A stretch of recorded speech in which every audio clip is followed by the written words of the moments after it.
ಮನದ ಜ್ಯೋತಿ ಬೆಳಗಿಸು, ಜ್ಯೋತಿ ಬೆಳಗಿಸು, ಮನದ ಜ್ಯೋತಿ ಬೆಳಗಿಸು, ಜ್ಯೋತಿ ಬೆಳಗಿಸು, ಆತ್ಮ ಜ್ಯೋತಿ ಬೆಳಗಿಸು.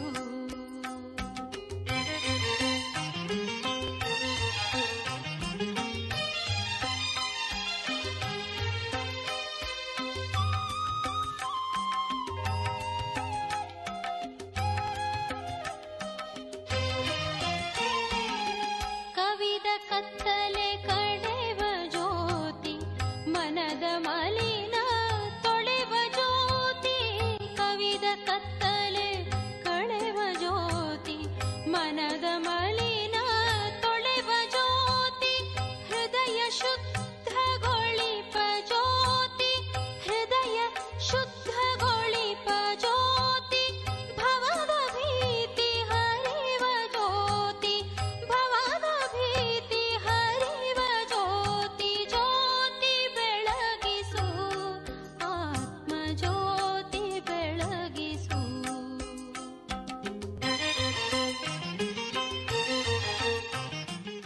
ನಮಸ್ಕಾರ ಪ್ರಿಯ ವೀಕ್ಷಕರೇ, ಜ್ಞಾನ ಜ್ಯೋತಿ ಕಾರ್ಯಕ್ರಮಕ್ಕೆ ನಿಮಗೆಲ್ಲ ಸ್ವಾಗತ. ನಿಮಗೆಲ್ಲ ಗೊತ್ತಿರೋ ಹಾಗೆ ನಾವು ಈಗ ಚರ್ಚೆ ತೊಗೊಂಡಿರೋ ವಿಷಯ ಭಯ. ಭಯ ಅಂದರೆ ಏನು, ಅದು ಎಷ್ಟು ಅನ್ಯಾಚುರಲ್ ಆಗಿದೆ. ನಾವೆಲ್ಲ ಅನ್ಕೋತಿದ್ವಿ ಇದು ಒಂದು ನ್ಯಾಚುರಲ್ ಫೀಲಿಂಗ್ ಇದೆ, ಎಲ್ಲರೂ ಅನುಭವಿಸ್ತಾರೆ, ಎಲ್ಲರೂ ಅನುಭವಿಸ್ರಿಂದ ಇದು ನ್ಯಾಚುರಲ್ ಅಂತೇಳಿ ಅಂದ್ಕೊಂಡಿದ್ವಿ. ಸೊ ಅದಾದಮೇಲೆ ಗೊತ್ತಾಯಿತು, ಯಾವಾಗ ಅದು ನಾವು ಅನ್ಕಂಫರ್ಟೇಬಲ್ ಆಗಿ ಕೆಲಸ ಮಾಡಲಿಕ್ಕೆ ಶುರು ಮಾಡ್ತೀವಿ, ಅಲ್ಲಿ ಕ್ವಾಲಿಟಿ ಕಾಂಪ್ರಮೈಸ್ ಆಗುತ್ತೆ. ನಮ್ಮ ಮಕ್ಕಳಿಗೆ ನಾವು ಭಯ ಹುಟ್ಟಿಸಿ ಮಾಡೋದ್ರಿಂದ ಅವ್ರ ಇಡೀ ಜೀವನದಲ್ಲಿ ಅದೆಲ್ಲ ಎಷ್ಟು ಅಫೆಕ್ಟ್ ಮಾಡುತ್ತೆ ಅದನ್ನೆಲ್ಲ ತಿಳ್ಕೊಂಡಿದ್ವಿ. ಅದ್ರ ಬಗ್ಗೆ ಇನ್ನೂ ಜಾಸ್ತಿ ಚರ್ಚೆ ಮುಂದೆ ತೊಗೊಂಡು ಹೋಗಲಿಕ್ಕೆ ಮತ್ತೆ ನಮ್ಮ ಜೊತೆಗೆ ಸ್ಟುಡಿಯೋನಲ್ಲಿದ್ದಾರೆ ರಾಜಯೋಗಿನಿ ಬ್ರಹ್ಮಕುಮಾರಿ ಪ್ರತಿಭಾ ಅವರು. ಬನ್ನಿ ಎಲ್ಲರೂ ಅವ್ರಿಗೆ ಸ್ವಾಗತ ಮಾಡೋಣ. ನಮಸ್ಕಾರ, ಕಾರ್ಯಕ್ರಮಕ್ಕೆ ಸ್ವಾಗತ. ನಿನ್ನೆ ಎಷ್ಟೆಲ್ಲ ಹೇಳ್ಕೊಟ್ರಿ, ಭಯ ಮಕ್ಕಳಿಗೆ ಇರಬಾರ್ದು, ಅವ್ರ ಲೈಫ್ನಲ್ಲಿ ಎಷ್ಟೆಲ್ಲ ಅಫೆಕ್ಟ್ ಮಾಡುತ್ತೆ, ಅದೆಲ್ಲ ಸರಿ. ಆದರೆ ಮಕ್ಕಳಿಗೆ ಸ್ವಲ್ಪ ಭಯ ಇಲ್ಲ ಅಂದರೆ ಅದು ಮಕ್ಕಳ ಕೈಗೆ ಹತ್ತೋದೇ ಇಲ್ಲ ಅನ್ನೋ ಒಂದು ನಮ್ಮ ನಂಬಿಕೆ. ಸ್ವಲ್ಪ ಭಯ ಇದ್ದರೆ ಮಾತ್ರ ಅವ್ರನ್ನ ನಾವು ಕಂಟ್ರೋಲಲ್ಲಿ ಇಡ್ಲಿಕ್ಕೆ ಸಾಧ್ಯ ಇದೆ, ಅವರಲ್ಲಿ ಸ್ಟಡಿ ಮಾಡಿಸ್ಲಿಕ್ಕೆ ನಮಗೆ ಒಂದು ಅವಕಾಶ ಇದೆ ಅಂಥೇಳಿ. ನೀವು ಹೇಳೋದನ್ನು ಸರಿ, ಅದು ಬರೀ ಎಕ್ಸಾಮ್ ಒಂದಾಯಿತು, ಒಂದು ಜಾಬ್ ಸಿಗೋವರೆಗೆ ಅದು ಇರೋದಿಲ್ಲ, ಮುಂದೆ ಲೈಫ್ ಲಾಂಗ್ ಅದು ಕಂಟಿನ್ಯೂಟಿ ಆಗುತ್ತೆ ಅಂಥೇಳಿ. ಬಟ್ ಆ ಒಂದು ಸಿಚುವೇಶನ್, ಆ ಒಂದು ಮೂಮೆಂಟ್ನಲ್ಲಿ ಅವ್ರಿಗೆ ಭಯ ಇರಲಿಲ್ಲ ಅಂದರೆ ಅವ್ರು ಮುಂದೆ ಅದನ್ನು ತೊಗೊಂಡು ಹೋಗೋದೇ ಇಲ್ಲ. ಸೊ ಅಂಥವರಿಗೆ ನಾವು ಭಯ ಹುಟ್ಟಿಸೇ ನಾವು ಕೆಲಸ ಮಾಡೋದು ಅಂತೆಲ್ಲ ನಾವು ಅಂದ್ಕೊಂಡಿದ್ದೀವಿ. ಸೊ ಇದ್ರ ಬಗ್ಗೆ ನೀವೇನು ಹೇಳಲಿಕ್ಕೆ ಇಷ್ಟಪಡ್ತೀರಿ? ನಾವು ಭಯವನ್ನು ಎಷ್ಟು ಸ್ವಾಭಾವಿಕ ಮಾಡ್ಕೊಂಡ್ಬಿಟ್ಟಿದ್ದೀವಿ ಇವತ್ತಿನ ಪ್ರಪಂಚದಲ್ಲಿ ಅಂತಂದರೆ, ಯಾವುದೇ ಒಂದು ವಿಷಯ ತೆಗೆದುಕೊಳ್ರಿ, ಈಗ ಎಲ್ಲರೂ ಮಾಡ್ತಾ ಇದ್ದಾರೆ ಅಂತಂದರೆ ಅದು ಸ್ವಾಭಾವಿಕ ಆಗಿಬಿಡುತ್ತೆ. ಸ್ವಲ್ಪ ಸಮಯದಿಂದನೇ ನೋಡ್ರಿ, ಈಗ ಹಿಸ್ಟ್ರಿಯನ್ನು ನಾವು ತೆಗೆದುಕೊಂಡಾಗ, ಹಿಸ್ಟ್ರಿ ತೊಗೊಳ್ರಿ, ಅಥವಾ ಒಂದು 10 years back, 15 years back I have seen mobile ಇದು ಕಾಮನ್ ಇರಲಿಲ್ಲ, ಎಲ್ಲರೂ ಯೂಸ್ ಮಾಡ್ತಿರಲಿಲ್ಲ. ಕೆಲವ್ರ ಹತ್ರ ಮಾತ್ರ, ಎಲ್ಲೋ ಒಂದು ದೊಡ್ಡ ಸಿಟಿಯಲ್ಲಿನೂ ಕೂಡ ಕೆಲವ್ರ ಹತ್ರ ಮಾತ್ರ ಒಂದು 15 years ಬ್ಯಾಕ್ ಭಾಳ ಕಡಿಮೆ ಸಂಖ್ಯೆಯಲ್ಲಿ, ಇಡೀ ದೊಡ್ಡ ಸಿಟಿಯಲ್ಲೂ ಸಹ ಒಂದು 10, 15, 20 people use to have mobile. But ಇವತ್ತು ಮೊಬೈಲ್ ಎಷ್ಟು ಕಾಮನ್ ಆಗಿದೆ ಅಂದರೆ, ಹ್ಯಾವಿಂಗ್ ಮೊಬೈಲ್ ಒಂದಲ್ಲ, ಡಬಲ್ ಸಿಮ್ ಒಂದಲ್ಲ, 2-3 ಮೊಬೈಲ್ ಒಬ್ರೊಬ್ರು ಇಟ್ಕೊಳ್ಳೋದು ಕೂಡ ಎಷ್ಟು ಕಾಮನ್ ಆಗಿದೆ ಅಂದರೆ, everybody feels it is natural. Mobile ಇರೋದು ನ್ಯಾಚುರಲ್. ಅಥವಾ ನನ್ನ ಹತ್ರ ಇಲ್ಲ ಅಂತ ತಿಳ್ಕೊಡ್ರೆ ಅಕಸ್ಮಾತ್, ಅಯ್ಯೋ ಅದೇಗೆ ನಿಮ್ಮ ಹತ್ರ ಇಲ್ಲ ಅಂತ ಅನಿಸುತ್ತೆ, ಅದಿಲ್ಲದೆ ಜೀವನನೇ ಇಲ್ಲ ಅನ್ನೋ ಒಂಥರ ಫೀಲಿಂಗ್. ಅಂದರೆ ನೀವು ಸ್ವಾಭಾವಿಕ ಇಲ್ಲ ಅಂತ ತಿಳ್ಕೊಳ್ತಾರೆ ಜನ. ನಾವು ನಿಮ್ಮನ್ನು ಹೇಗೆ ಕಾಂಟ್ಯಾಕ್ಟ್ ಮಾಡೋದು, ಲ್ಯಾಂಡ್ಲೈನಲ್ಲಿ ಹೇಗೆ ಕಾಂಟ್ಯಾಕ್ಟ್ ಮಾಡೋದು, ಮೊಬೈಲ್ ಇಟ್ಕೊಳ್ಬೇಕಪ್ಪ ಅಂತ, ಅದೊಂದು ಜೀವನದ ಅಂಗವಾಗಿಬಿಡ್ತು, ಇವತ್ತು ನ್ಯಾಚುರಲ್ ಆಗಿಬಿಡ್ತು. ಹಾಗೆ ಭಯವನ್ನು ಕೂಡ ನಾವೇನು ಮಾಡ್ಕೊಂಡ್ಬಿಟ್ಟಿದ್ದೀವಿ ಅಂತಂದರೆ, ಅಟ್ ಎವ್ರಿ ಸ್ಟೆಪ್ ಭಯ ಇದ್ರೇ ನಾನು ಜಲ್ದಿ ಬೇಗ ರೆಡಿ ಆಗ್ತೀನಿ, ಭಯ ಇದ್ರೇ ಟ್ರೈನ್ ಮಿಸ್ ಆಗ್ತದನ್ನೋ ಭಯ, ಅಥವಾ ಬಸ್ ಮಿಸ್ ಆಗ್ತದನ್ನೋ ಭಯ, ಎಲ್ಲದಕ್ಕೂ ಭಯನೇ. ಅಥವಾ ನಾನು ಊಟ ಮಾಡದೆ ಹೋದರೆ ನನಗೆ ಗಿಡ್ಡಿನೆಸ್ ಬರ್ತದನ್ನೋ ಭಯ, ಅಥವಾ ನಾನು ಸರಿಯಾಗಿ ಊಟ ಮಾಡದೆ ಹೋದರೆ, ಅಥವಾ ನಾನು ಒಂದು ಹೊತ್ತು ತಿನ್ನಲಿಲ್ಲ ಅಂತಂದರೆ ನನಗೇನಾದರೂ ವೀಕ್ನೆಸ್ ಬರ್ಬೋದನ್ನೋ ಭಯ. ಈ ಥರ ಸಣ್ಣ ಪುಟ್ಟ ಹಿಡಿದು ಎಷ್ಟೋ ಸಾವಿನವರೆಗೂ ಎಷ್ಟೋ ನಾನು ಸಾಯ್ತೀನೇನೋ ಅನ್ನೋ ಭಯ, ಏನು ನನಗೆ ಯಾವುದಾದ್ರೂ ರೋಗ ಅಂಟ್ಕೊಂಡ್ಬಿಡ್ತದೋ ಅನ್ನೋ ಭಯ, ಎಷ್ಟೋ ಭಯಗಳಿವೆ. And everybody is taking it very natural. ಯಾಕೆ ನ್ಯಾಚುರಲ್ ತೊಗೊಂಡಿದ್ದಾರೆ ಅಂದರೆ, ಹೀಗೆ ಸ್ವಲ್ಪ ಸಮಯದ ಹಿಂದೆ ಇವೆಲ್ಲ ಇರ್ತಿರಲಿಲ್ಲ, ಬಟ್ ಈಗ ಪ್ರತಿಯೊಬ್ಬರು ಅದನ್ನು ಎಕ್ಸ್ಪೀರಿಯೆನ್ಸ್ ಮಾಡ್ತಾ ಇರೋದ್ರಿಂದ ಎಲ್ಲರೂ ಅದನ್ನು ನ್ಯಾಚುರಲ್, ಅಂದರೆ ಅದು ನ್ಯಾಚುರಲ್ ಆ್ಯಕ್ಚುಲಿ ಇಲ್ಲ, ಬಟ್ ನ್ಯಾಚುರಲ್ ಮಾಡ್ಕೊಂಡ್ಬಿಟ್ಟಿದ್ದಾರೆ. ಯಾಕಂದರೆ ಎಲ್ಲರೂ ಅದನ್ನೇ ಎಕ್ಸ್ಪೀರಿಯೆನ್ಸ್ ಮಾಡ್ತಿರ್ತಾರೆ, ಎಲ್ಲರೂ ಅದನ್ನೇ ಫೀಲ್ ಮಾಡ್ತಿರ್ತಾರೆ. ನೀವು ಒಬ್ಬರು ಫೀಲ್ ಮಾಡಲಿಲ್ಲ ಅಂತಂದರೆ ಅನ್ಯಾಚುರಲ್ ಅನಿಸುತ್ತೆ. ಫಾರ್ ಎಕ್ಸಾಂಪಲ್, ಈಗ ನೋಡಿರಿ, ಈಗ 10th ಎಕ್ಸಾಮ್ಸ್ ಬರಲಿ, PUC 2 ಎಕ್ಸಾಮ್ಸ್ ಬರಲಿ, ಆವಾಗ ಒಂದು ಮಗು ಯಾವುದಾದ್ರೂ ಆಟ ಆಡಿಕೊಂಡು ಅಭ್ಯಾಸ ಮಾಡೋ ಟೈಮಿಗೆ, ಸ್ಟಡಿ ಮಾಡೋ ಟೈಮ್ ಮಾಡಿ ಉಳಿದ ಟೈಮನ್ನು ತಾನು ಫ್ರೀಯಾಗಿ ಆರಾಮಾಗಿ ಕಳೀತಿದ್ರೆ, ಆ ಮಗುವಿಗೆ ಅಥವಾ ಆ ಚೈಲ್ಡಿಗೆ ಅವ್ರ ಫ್ರೆಂಡ್ಸು ಅಥವಾ ಅವ್ರ ಫ್ರೆಂಡ್ಸಿನ ತಂದೆ ತಾಯಿ, ಅಕ್ಕಪಕ್ಕದ ಮನೆಯವರು ಎಲ್ಲರೂ, ಏನು ನಿನಗೇನು ಟೆನ್ಷನ್ನೇ ಇಲ್ವಾ, ನಿನಗೇನು ಭಯನೇ ಇಲ್ವಾ ಅಂತ ಇಲ್ಲದೇ ಇದ್ದವ್ರಿಗೂ ಕೂಡ ಪ್ರಶ್ನೆ ಅಷ್ಟೇ ಅಲ್ಲ, ಆ್ಯಕ್ಚುಲಿ ಹುಟ್ಟಿಸ್ಬಿಡೋದು ಅದನ್ನು. ಅವ್ರಿಗೆ ಇಲ್ಲ ಅಂತಂದ್ರೂ, ಅಂದರೆ you are living an unnatural life ಅನ್ನೋ ಥರ. ಅಂದರೆ you are not natural, you are something doing unnatural. ಎಲ್ಲರಿಗೂ ಏನಿದೆ ಈ ಸಮಯದಲ್ಲಿ ಅದು ನಿನಗಿರಬೇಕು ಅಂತ. ಹಾಂ, ಅದು ಅಷ್ಟು ನ್ಯಾಚುರಲಾಗಿ ಮಾಡ್ಕೊಂಡ್ಬಿಟ್ಟಿದ್ದೀವಿ ನಾವು.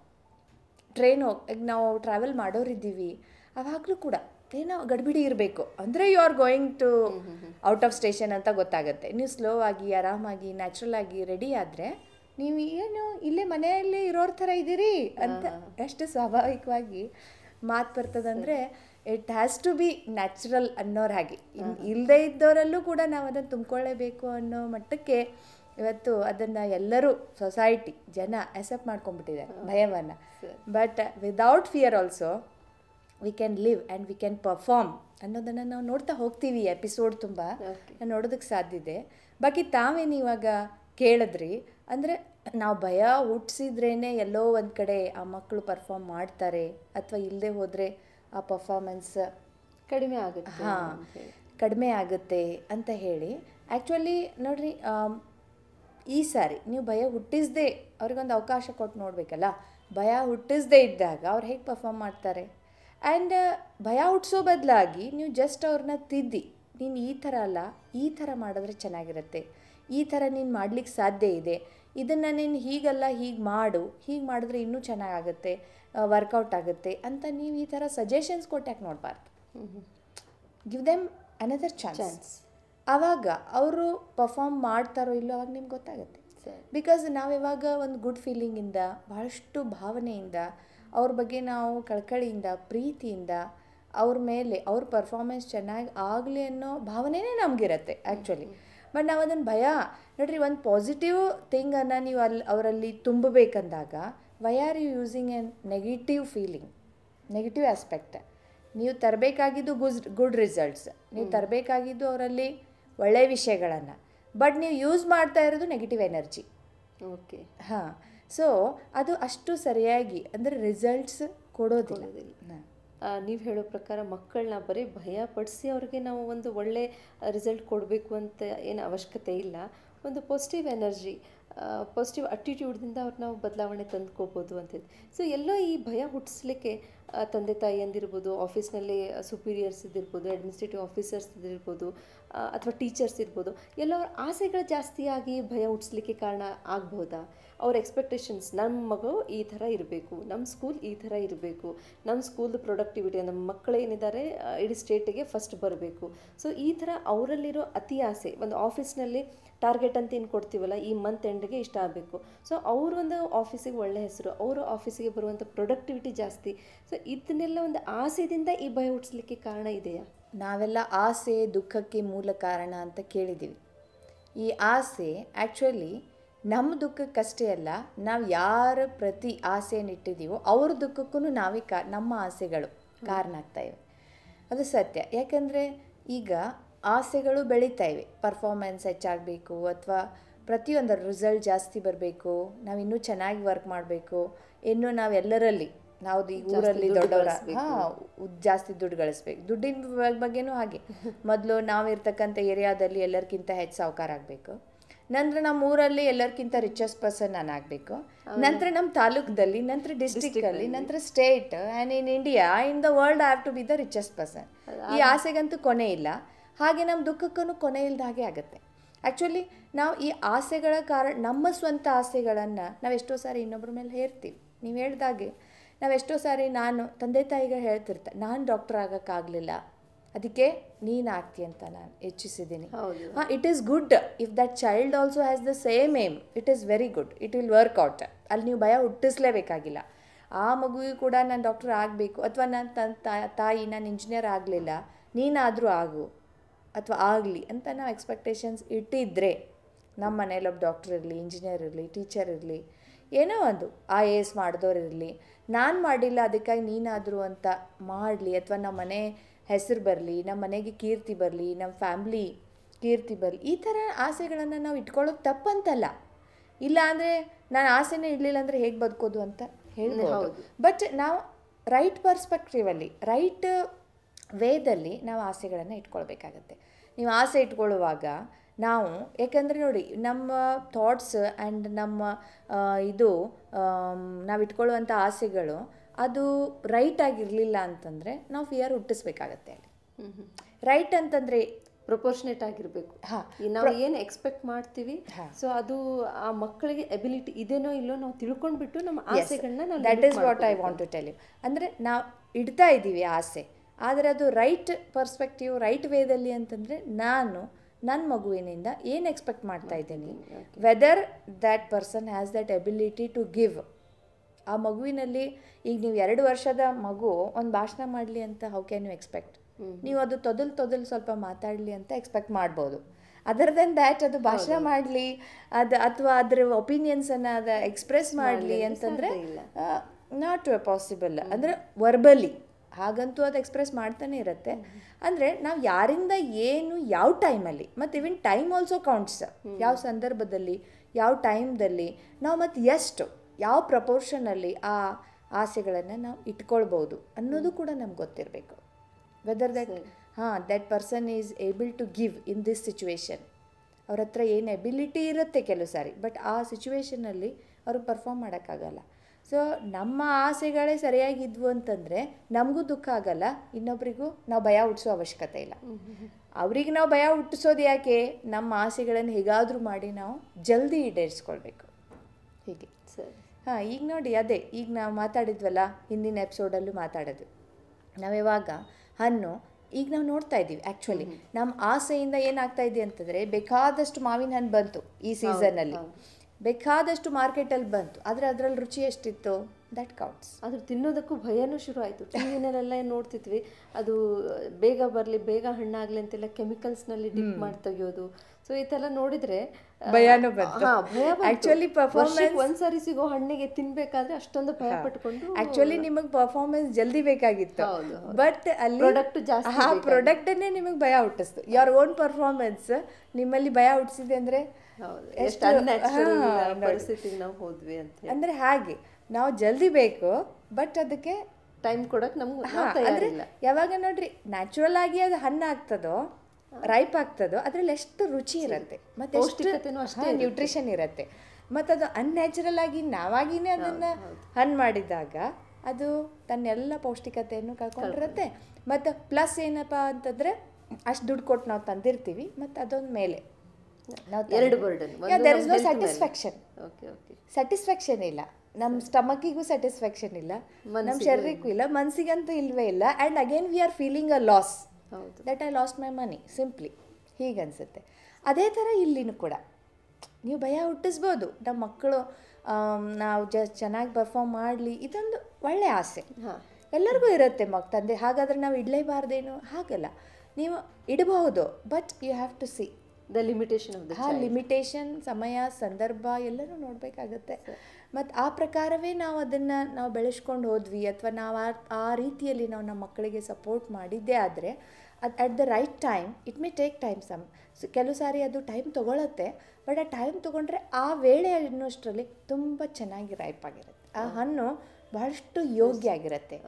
ಅದು ಆ ಹಣ್ಣು ಎಲ್ಲರಿಗೂ ಉಪಯುಕ್ತ, ಮತ್ತು ತನಗೂ ಕೂಡ ಇನ್ನರ್ ಸ್ಯಾಟಿಸ್ಫ್ಯಾಕ್ಷನ್ ಮತ್ತು ಎಲ್ಲರನ್ನೂ ಸ್ಯಾಟಿಸ್ಫೈ ಮಾಡುವಷ್ಟು ಅದರಲ್ಲಿ ಶಕ್ತಿ ಬಂದಿರುತ್ತೆ. ಓಕೆ, ಅಂದರೆ ನಾವು ತಿಳ್ಕೊಂಡ್ವಿ, ಮಕ್ಕಳನ್ನ ಭೀತರಾಗಿ ಮಾಡೋದ್ರಿಂದ ಕ್ವಾಲಿಟಿ ಔಟ್ಪುಟ್ ಅಂದರೂ ಕಡಿಮೆ ಇರುತ್ತೆ, ಬಟ್ ಮಕ್ಕಳಲ್ಲಿ ಸಾಕಷ್ಟೆಲ್ಲ ಚೇಂಜಸ್ ಆಗುತ್ತೆ.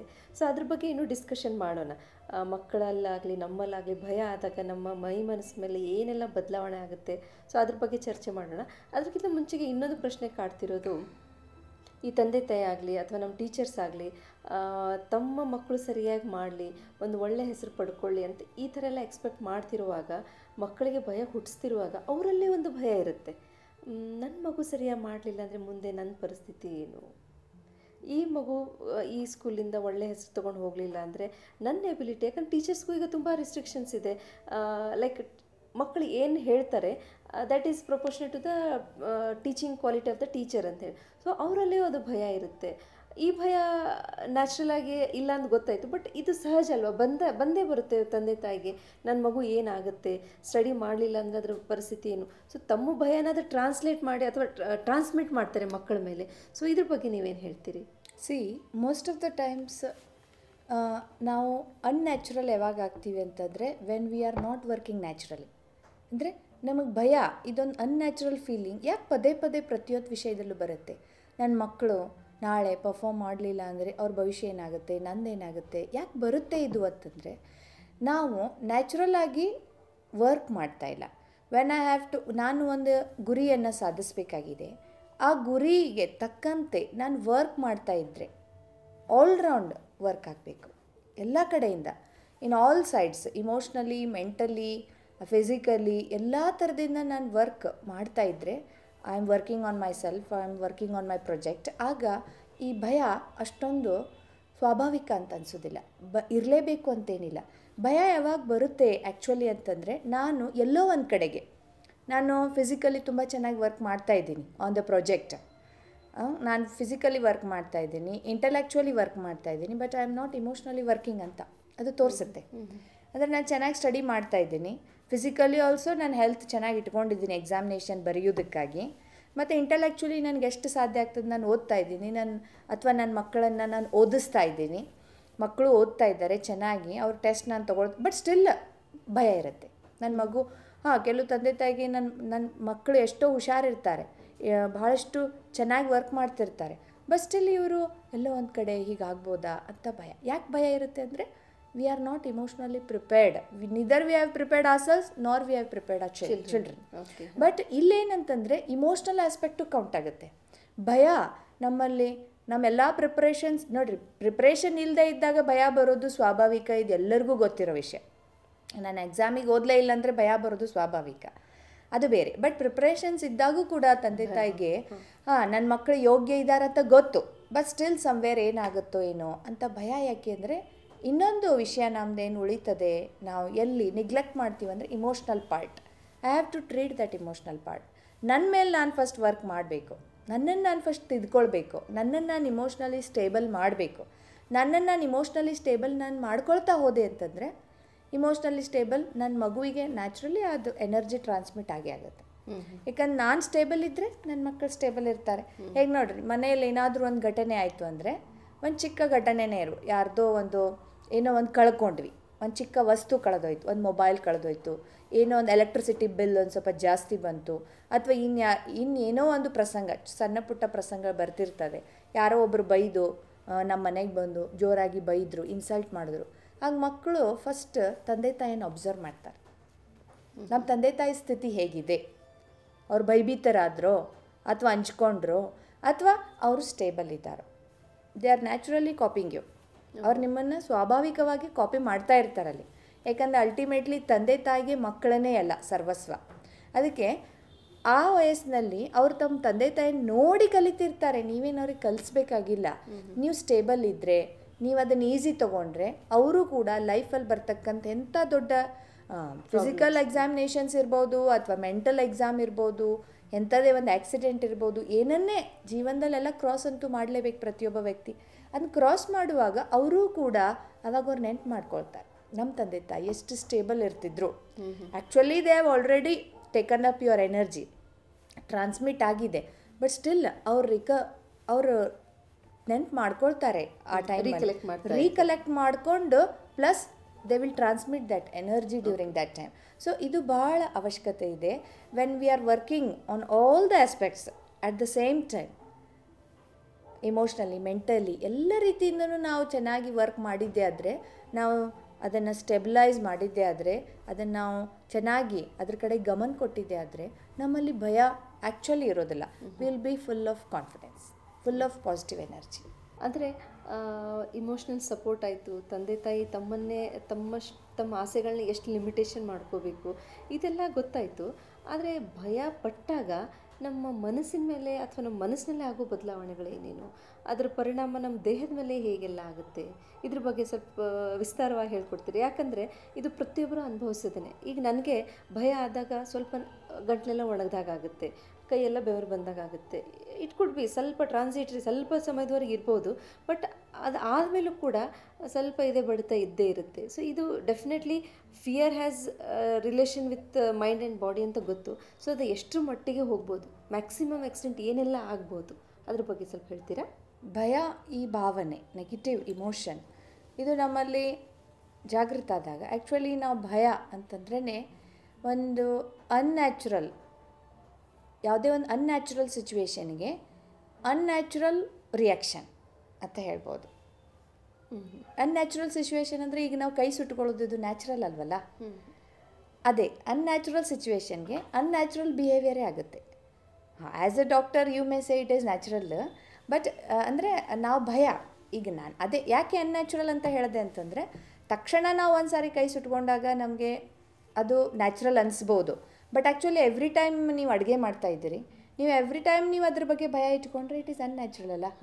ನಾವು ಅಡುಗೆ ಮಾಡೋಕ್ಕೆ ಪ್ರಾರಂಭ ಮಾಡಿದ್ವಿ ಅಂತಂದರೆ ನ್ಯಾಚುರಲ್ ಆಗಿ ನಮ್ಗೆ ಅದ್ರ ಬಗ್ಗೆ ಭಯ ಹೋಗುತ್ತೆ, ಬಟ್ ಫಸ್ಟ್ ಟೈಮ್ ನಮ್ಗೆ ಆಗಿರೋದ್ರಿಂದ ನಮ್ಗೆ ಅದು ನ್ಯಾಚುರಲ್ ಅನಿಸುತ್ತೆ. ಬಟ್ ಆ್ಯಕ್ಚುಲಿ ವಿ ಶುಡ್, ಇದೊಂದು ಜಸ್ಟ್ ಒಂದು ಉದಾಹರಣೆ. ಹಾಗೆ ನಾನು ಡೈಲಿಗ ಒಂದು 2 ವೀಲರ್ ಮೇಲೆ ಹೋಗ್ತಾ ಇದ್ದೀನಿ ಅಂತಂದರೆ ನನಗೆ ಅದು ನಾಯಿಗಳು ಡೈಲಿ ಬರ್ತಾನೆ ಇರ್ತದೆ ಅಡ್ಡ, ಅಥವಾ ಬೆನ್ನು ಹತ್ತಾ ಇರುತ್ತೆ ಸಮ್ ರಿಮೋಟ್ ಪ್ಲೇಸಸ್ ನಾವು ಅಡ್ಡಾಡುವಾಗ. ಅವಾಗ ಡೈಲಿ ನಾನು ಅದು ಫಿಯರನ್ನು ನ್ಯಾಚುರಲ್ ಮಾಡ್ಕೊಂಡ್ಬಿಟ್ಟೆ ನಾಯಿಗಳಿಗೆ ಅಥವಾ ಪ್ರಾಣಿಗಳಿಗೆ ಅಥವಾ ಇನ್ಯಾವುದೋ ಲೋನ್ಲಿ ಪ್ಲೇಸಲ್ಲಿ ಹೋಗುವಾಗ. ಭಯ ಅಂತಂದರೆ ನ್ಯಾಚುರಲಿ ನಾವು ಯಾವ ಕೆಲಸಕ್ಕೆ ಹೋಗ್ತಾ ಇದೀವಿ ಅಲ್ಲಿ ಪರ್ಫಾರ್ಮೆನ್ಸ್ ಅಂತೂ ಕಡಿಮೆ ಆಗುತ್ತೆ, ಮತ್ತು ಮನಸ್ಸಿನ ಮೇಲೆ ಎಫೆಕ್ಟ್ ಇದು ಡೈರೆಕ್ಟ್ ಆಗುತ್ತೆ. ಮನಸ್ಸಿನ ಮೇಲೆ ಡೈರೆಕ್ಟ್ ಎಫೆಕ್ಟ್ ಆಗುತ್ತೆ. ನಮ್ಮ ಪರ್ಫಾರ್ಮೆನ್ಸ್ ನಾವು ಆಲ್ರೆಡಿ ಈಗಾಗಲೇ ಚರ್ಚೆ ಮಾಡಿದ್ದೀವಿ. ಮತ್ತು ನಮ್ಮ concentration, the first effect that we have is ನಮ್ಮ ಕಾನ್ಸಂಟ್ರೇಷನ್ ಲಾಸ್ ಆಗುತ್ತೆ. Whatever I have to focus on ಹೋಗ್ಬಿಡತ್ತೆ. ನನ್ನ ಫೋಕಸನ್ನೇ ಕಂಪ್ಲೀಟ್ ಚೇಂಜ್ ಆಗುತ್ತೆ ಆ ಟೈಮಲ್ಲಿ, ಅಟ್ಲೀಸ್ಟ್ ಆ ಟೈಮಲ್ಲಿ. ಮತ್ತು ನನ್ನ ಫೋಕಸ್ ಚೇಂಜ್ ಆದಾಗ ಅಲ್ಲಿ ನಾನೇನು ಕೆಲಸ ಮಾಡಬೇಕಾಗಿದೆ ಅಲ್ಲಿ ಕ್ರಿಯೇಟಿವ್ ಆಗಲಿಕ್ಕಾಗೋದಿಲ್ಲ. ಬಿಕಾಸ್ ಕಾನ್ಸಂಟ್ರೇಷನ್ ಇದ್ದಾಗ ಕ್ರಿಯೇಟಿವ್ನೆಸ್ ಬರುತ್ತೆ.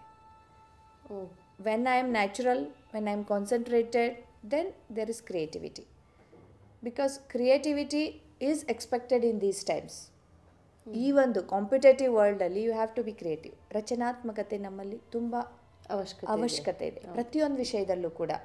ನೀವು ಅದೇ ಥರ ಡೈಲಿ ಅಡುಗೆ ಮಾಡಿಬಿಟ್ರೆ ಮಕ್ಕಳಿಗೆ bore, anybody will be board. ಅದೇ ನೀವು ಒಂದು ಪಲ್ಯನೇ, ಈಗ ನಿಮ್ಮ ಹತ್ರ ಭಾಳಷ್ಟು ಬದನೆಕಾಯಿ ಇದೆ ಅಂತ ಹೇಳಿ ನೀವು ಡೈಲಿ ಒಂದೇ ಥರ ಮಾಡಿಬಿಟ್ರಿ ಅಂತಂದರೆ ನೋಬಡಿ ವಿಲ್ ಲೈಕ್. ಅದಕ್ಕೆ you have to be creative. ಅದೇ ಪಲ್ಯನೇ ಜಾಸ್ತಿ ಇದೆಯಪ್ಪ, ಅದನ್ನು ಉಪಯೋಗಿಸ್ಕೋಬೇಕು, ಇಷ್ಟು ದುಡ್ಡು ಕೊಟ್ಟು ತಂದಿದ್ದೀನಿ ಅಂದರೆ ನಿಮ್ಗೆ ಅದರಿಂದ ಒಂದು 10 ಐಟಮ್ಸ್ ಮಾಡೋಕ್ಕೆ ಬರ್ತಿರಬೇಕು. ಅದೇ ಚಪಾತಿ ಹಿಟ್ಟನ್ನೇ ನಾವು ಬೇರೆ ಬೇರೆ ಪರೋಟ ಮಾಡೋಕ್ಕೆ, ಹೋಳಿಗೆ ಮಾಡೋಕ್ಕೆ, ಇನ್ನೇನೇನೋ ಮಾಡೋಕ್ಕೆ ಕಲ್ತಿರಬೇಕು. ಅದರ್ವೈಸ್ ಮನೆಯಲ್ಲಿ ಊಟ ಬೇಡ ಹೋಟೆಲಲ್ಲಿ ಮಾಡೋಣ ಅಂತ ಅದಕ್ಕೆ ಈಗೆಲ್ಲ ಬರ್ತಾ ಇರೋದು ಈ ಥರ ವಿಚಾರಗಳು. ಅದರ್ವೈಸ್ ಎಲ್ಲರಿಗೂ ಗೊತ್ತು it is very hygienic to eat in the house ಅಂತ. ಅಂದರೆ ಕ್ರಿಯೇಟಿವಿಟಿಯಲ್ಲಿ ಕಡಿಮೆ ಆಗುತ್ತೆ, ನಮ್ಮದು ಮೈಂಡನ್ನು ಡೈವರ್ಟ್ ಆಗುತ್ತೆ. ಎಲ್ಲಿ actually we expect creativity in everything. Creativity ನಮ್ಮಲ್ಲಿ ಬೇಕು ಅಂದಮೇಲೆ ಫಿಯರ್ ಹ್ಯಾಸ್ ಟು ಗೋ. ಆಮೇಲೆ ಕ್ರಿಯೇಟಿವಿಟಿ ಇದ್ದರೆ ನಮ್ಮ ವರ್ಕನ್ನು ನಾವು ಎಂಜಾಯ್ ಮಾಡ್ತೀವಿ. Otherwise we will not enjoy. And whatever I am not going to enjoy, I will not perform well. ಅದೊಂದು vicious cycle ಆಯ್ತು. ವಿಷಯಸ್ ಸೈಕಲ್ ಆಗುತ್ತೆ. ಇಲ್ಲಿಂದ ಅದು ಅಲ್ಲಿಂದ ಅದು ಬಂದು ಮತ್ತೆ ಭಯನೇ ಶುರು. ಮತ್ತು ನಾನು ಯಾವಾಗ ಎಂಜಾಯ್ ಮಾಡೋದಿಲ್ಲ, ನನ್ನ ಪರ್ಫಾರ್ಮೆನ್ಸ್ ಸರಿ ಇರಲ್ಲ. ನನ್ನ ಪರ್ಫಾರ್ಮೆನ್ಸ್ ಸರಿ ಇಲ್ಲದೆ ಇದ್ದಾಗ again I have pressures from all sides. When I am not performing well, naturally ನನ್ನ ಜಾಬ್ ಮೇಲೆ, ನನ್ನ ಕರಿಯರ್ ಮೇಲೆ, ನನ್ನ ಮೇಲೆ, ನನ್ನ ಫ್ಯಾಮಿಲಿ ಮೇಲೆ ಎಷ್ಟೊಂದು ಭಾರ ಆಗುತ್ತೆ. ಬಿಕಾಸ್ ಅದು ಅನೇಕ ಪ್ರಾಬ್ಲಮ್ಸ್ ಕ್ರಿಯೇಟ್ ಮಾಡ್ಬೋದಲ್ಲ. Economic problems, physical problems, mental problems, so many problems. So ಅದಕ್ಕಾಗಿ ಭಯ ಇದನ್ನು ನಾವು ಈ ರೀತಿ ಮೈಂಡ್ ಮೇಲೆ ತುಂಬ ರೀತಿಯಲ್ಲಿ ಈಗ ಭಯ ಇದ್ದಾಗ ಇನ್ನೂ ನಾವು ತೆಗೆದುಕೊಳ್ಬೋದು. ರಿಲೇಷನ್ಶಿಪ್ಪಲ್ಲಿನೂ ಯಾವ ರೀತಿ ನೋಡ್ರಿ, ನಮ್ಮ ಮೈಂಡ್ ಮೇಲೆ ಪ್ರಭಾವ ಆಗೋದ್ರಿಂದ ನನಗೆ ನಮ್ಮ ತಂದೆ ಬಗ್ಗೆ ಭಯ ಇದೆ, ಅಥವಾ ನಮ್ಮ ಹಸ್ಬೆಂಡ್ ಆ್ಯಂಡ್ ವೈಫ್ ಭಯ ಇತ್ತು ಅಂತಂದರೆ, ಅಥವಾ ತಂದೆ ತಾಯಿ ಬಗ್ಗೆ ಮಕ್ಕಳಿಗೆ ಭಯ ಇದ್ದರೆ ದೇ ವಿಲ್ ನಾಟ್ ಎಕ್ಸ್ಪ್ರೆಸ್. ಎಲ್ಲ ಎಕ್ಸ್ಪ್ರೆಷನ್ಸೇ ಇರೋದಿಲ್ಲ. ನಮ್ಮ ಮೈಂಡ್ ಸೆಟ್ಟನೇ ಆಗಿದೆ, ಅವ್ರು ಬಂದರೆ ನಾನು ಸುಮ್ಮಿರಬೇಕು, ಅವ್ರು ಬಂದರೆ ನಾನು ಸುಮ್ಮಿರಬೇಕು, ಅವ್ರ ಎದುರುಗಡೆ ಇದ್ದಾಗ ನಾನು ನ್ಯಾಚುರಲ್ ಆಗಿ ಬಿಹೇವ್ ಮಾಡೋ ಹಾಗಿಲ್ಲ. Then the person itself will start living is artificial life. ಅಂದರೆ ವ್ಯಕ್ತಿಯ ವ್ಯಕ್ತಿತ್ವನೇ ಚೇಂಜ್ ಆಗಿಬಿಡುತ್ತೆ. ಅಂದರೆ they will not be natural. ಆವಾಗ ನೀವು ಎಕ್ಸ್ಪೆಕ್ಟ್ ಮಾಡ್ತೀರಿ, ಏನು ಸುಮ್ಮನೆ ಕೂತ್ಕೊಂಡ್ಬಿಟ್ಟಿದ್ದಿ, ಏನು ಡಮ್ ಆಗಿದ್ದಿ, ಏನು ಸಪ್ಪಗೆ ಇದ್ದಿ, ನಾನು ನೋಡಿದ ತಕ್ಷಣ ಹೀಗೆ ಇರ್ತಿ, ಹೀಗೆಲ್ಲ. ಅದೇ ರಿಲೇಷನ್ಶಿಪ್ಪು ಹಾರ್ಮ್ ಆಗುತ್ತೆ. ಅಂದರೆ ನಮ್ಮ ಮೈಂಡ್ ಡಿಸ್ಟರ್ಬ್ ಆಗಿರೋದ್ರಿಂದ, ಎಲ್ಲೋ ಒಂದು ಕಡೆಗೆ ಭಯ ಕೂತ್ಕೊಂಡಿರೋದ್ರಿಂದ ಎಷ್ಟೆಲ್ಲ ಎಫೆಕ್ಟ್ಸ್ ನಮ್ಮ ರಿಲೇಷನ್ಸ್ ಮೇಲೂ ಆಗುತ್ತೆ. ನಮ್ಮ ಪರ್ಫಾರ್ಮೆನ್ಸ್ ಮೇಲಂತೂ ಈಗಾಗಲೇ ನಾವು ಎಷ್ಟು ಡಿಟೇಲಾಗಿ ನೋಡಿದ್ದೀವಿ. ಆಮೇಲೆ what ever we are expecting the person will not behave like that. ಯಾವಾಗ ನಾವು ಎಕ್ಸ್ಪೆಕ್ಟ್ ಮಾಡ್ತಾಯಿದ್ದೀವಿ, ನಾನು ಭಾಳಷ್ಟು ಎಕ್ಸ್ಪೆಕ್ಟೇಷನ್ಸ್ ಎದುರುಗಡೆ ವ್ಯಕ್ತಿಯಿಂದ ಇಟ್ಕೊಂಡಿದ್ದೀನಿ, ಬಟ್ ಅವರಲ್ಲಿ ನನ್ನ ಬಗ್ಗೆ ಭಯದ ಕ್ರಿಯೇಷನ್ ನಾನು ಮಾಡಿದ್ದೀನಿ, ಅವಾಗ ಅವರಿಂದ ನಾನು ಅಷ್ಟು ಪಡ್ಕೊಳಕ್ಕಾಗೋದಿಲ್ಲ. Because their mind is blocked.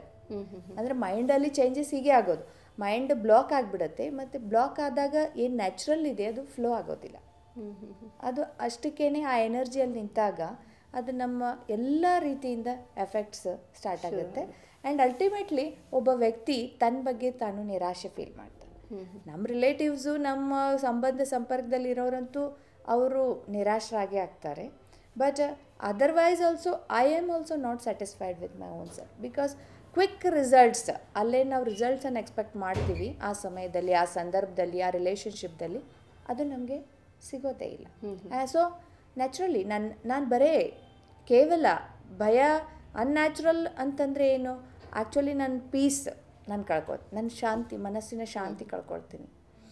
ನನ್ನಲ್ಲಿರ್ತಕ್ಕಂತಹ ಒಂದು ಪ್ರೇಮ, ಅನೇಕ ಭಾವನೆಗಳಿಂದ ಕೂಡಿದ್ದೀವಿ ಅಂತ ನೀವೇ ಶುರು ಮಾಡಿದ್ರಲ್ಲ, ಅದಕ್ಕಾಗಿ ಆ ಎಲ್ಲ ಭಾವನೆಗಳಿಂದ ನಾವು ಎಲ್ಲೋ ದೂರ ಆಗ್ತಾ ಹೋಗ್ತೀವಿ, ದೂರ ಸರಿತಾ ಹೋಗ್ತೀವಿ. Which are natural to us.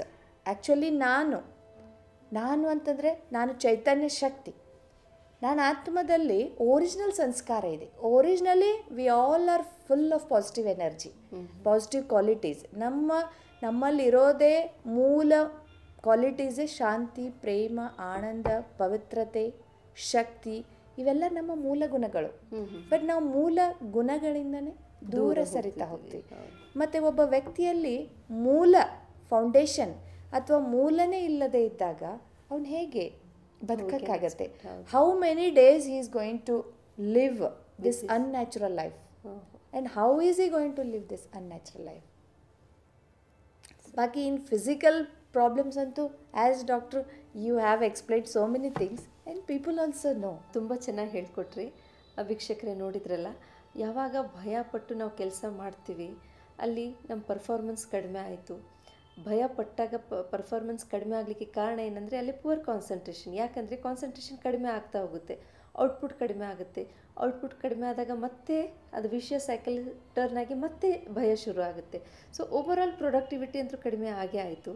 ಅದ್ರ ಜೊತೆಗೆ ಅದು ಭಯನೇ ನಾವು ಸ್ವಾಭಾವಿಕ ಅಂತ ತಿಳ್ಕೊಂಡು ನಮ್ಮ ಪರ್ಸ್ನಾಲಿಟಿನೇ ನಾವು ಚೇಂಜ್ ಮಾಡ್ಕೊಳ್ಳುವಂಥ ಪರಿಸ್ಥಿತಿನೂ ಬಂದು ಮುಟ್ತೀವಿ. ಯಾಕಂದರೆ ಇದು ದೇಹದ ಮೇಲೆ ನಾವು ಗೊತ್ತು, ಮನಸ್ಸು ಮೇಲೆ ಎಷ್ಟೆಲ್ಲ ಇದು ಪರಿಣಾಮ ಬೀರುತ್ತೆ. ಒಂದು ಮನುಷ್ಯನ ಪರ್ಸ್ನಾಲಿಟಿನ ಚೇಂಜ್ ಮಾಡಿ ಜೀವನೋದ್ದಕ್ಕೂ ಅದು ಸಫರ್ ಆಗೋ ಹಾಗೆ ಮಾಡುತ್ತೆ ಅಂತ ತುಂಬ ಚೆನ್ನಾಗಿ ಹೇಳಿಕೊಟ್ರು. ಈಗ ಇನ್ನೊಂದು ಅವ್ರು ಆ್ಯಡ್ ಮಾಡಿದರು, ರಿಲೇಷನ್ಸ್ನಲ್ಲಿ ಕೂಡ ಇದು ಭಯ ಶುರು ಆಗುತ್ತೆ ಅಂಥೇಳಿ. ಸೊ ಇದೇ ವಿಷಯ ಬಗ್ಗೆ ಮುಂದಿನ ಸಂಚಿಕೆಯಲ್ಲಿ ವಿಸ್ತಾರವಾಗಿ ಚರ್ಚಿಸೋಣ. ಇಷ್ಟೊತ್ತಿಗೆ ನಮ್ಮೊಟ್ಟಿಗೆ ಬಂದು ಇದನ್ನೆಲ್ಲ ತಿಳಿಸ್ಕೊಟ್ಟಂಥ ಬ್ರಹ್ಮಕುಮಾರಿ ಅವರಿಗೆ ವಂದನೆ ಹೇಳುತ್ತಾ ತುಂಬ ಧನ್ಯವಾದಗಳು. ಇಲ್ಲಿ ಬಂದು ನಮಗೆ ಜೊತೆ ಚರ್ಚೆ ಮಾಡಿದ್ರಿ. ಮತ್ತೆ ಮುಂದಿನ ಸಂಚಿಕೆಯಲ್ಲಿ ಭೇಟಿಯಾಗೋಣ. ಅಲ್ಲಿವರೆಗೂ ನಿಮಗೆಲ್ಲ ನಮಸ್ಕಾರ.